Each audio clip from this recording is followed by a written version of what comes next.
বিসমিল্লাহির রহমানির রহিম।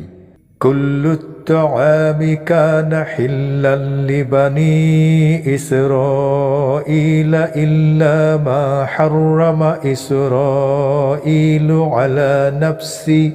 على نفسه من قبل أن تنزل التوراة قل فأتوا بالتوراة فاتلوها إن كنتم صادقين।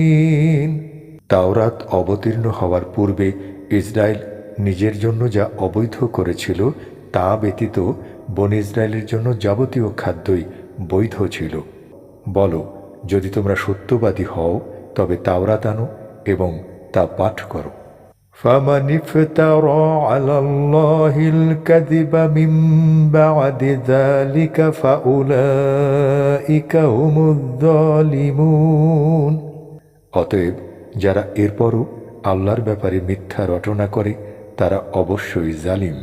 قل صدق الله فاتبعوا ملة إبراهيم حنيفا ওয়ামা কানা মিনাল মুশরিকিন। বলো, আল্লাহ সত্য বলেছেন, সুতরাং তোমরা ইব্রাহিমের মিল্লাতের অনুসরণ করো একনিষ্ঠভাবে, আর সে মুশরিকদের অন্তর্ভুক্ত ছিল না। ইন্না আউওয়ালা বাইতিন উদিআ লিন-নাসি লাল্লাযী বিবাক্কাতা মুবারাকান ওয়া হুদাল লিল আলামিন। নিশ্চয়ই প্রথম ঘর যা মানুষের জন্য স্থাপন করা হয়েছে তা মক্কায়, যা বরকতময় ও হিদায়াত বিশ্ববাসীর জন্য। ফীহি আয়াতুম বাইয়িনাতুম মাকামু ইব্রাহিম ওয়া মান দাখালাহু কানা আমিনা ওয়ালিল্লাহি আলান নাসি হিজ্জুল বাইতি মান ইসতাতাআ ইলাইহি সাবিলা ওয়া মান কাফারা ফাইন্নাল্লাহা গনিয়্যুন আনিল আলামিন। তাতে বহু সুস্পষ্ট নিদর্শন রয়েছে, যেমন মাকামে ইব্রাহিম, পাথরের উপর ইব্রাহিমের পদচিহ্ন।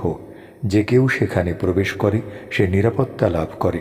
মানুষের মধ্যে যার সেখানে যাওয়ার সামর্থ্য আছে, আল্লাহর উদ্দেশ্যে ওই গৃহের হজ করা তার পক্ষে অবশ্য কর্তব্য। আর যে অস্বীকার করবে সে জেনে রাখুক যে আল্লাহ জগতের প্রতি অমুখাপেক্ষী। قل يا أهل الكتاب لم تكفرون بآيات الله والله شهيد على ما تعملون। বলো, হে আহলে কিতাব, তোমরা কেন আল্লাহর নিদর্শনসমূহকে অস্বীকার করছো, আর আল্লাহ তোমরা যা করছো সে ব্যাপারে সাক্ষী। قل يا أهل الكتاب لم تصدون عن سبيل الله من آمن تبغونها عوجا وأنتم شهداء وما الله بغافل عما تعملون। বলো, হে আহলে কিতাব, তোমরা কেন আল্লাহর পথ থেকে বাধা দিচ্ছ তাদেরকে যারা ঈমান এনেছে?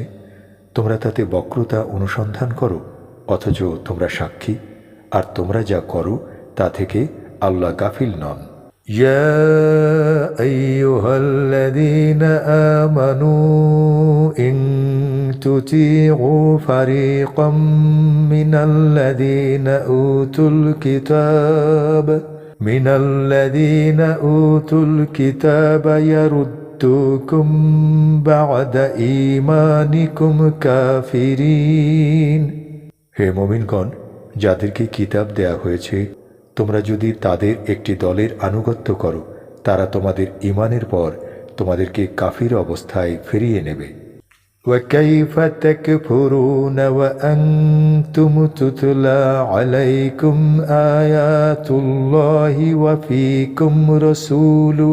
ومن يعتصم بالله فقد هدي إلى صراط مستقيم। আর কিভাবে তোমরা কুফরি করো অথচ তোমাদের কাছে আল্লাহর আয়াতসমূহ তিলাওয়াত করা হচ্ছে এবং তোমাদের মধ্যে রয়েছে তার রসুল।